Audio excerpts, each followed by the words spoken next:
Azért vagyunk itt, most, hogy ki megismerkedjen azzal, hogy hogyan lehet élni, mi az igazi, valóságos élet, és néhányan azért vannak itt, hogy folytassák azt, hogy ezt megismerhessék. Az expertoperátorrendszert ugyanígy kell felfogni.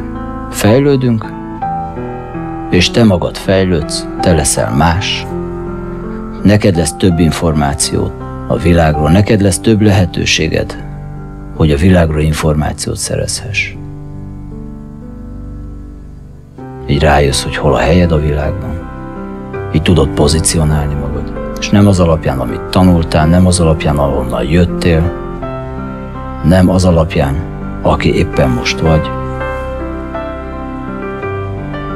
hanem az alapján, amit te mindig is voltál és mindig is leszel. Ezt az objektumot fejleszti az expertoperátorrendszer.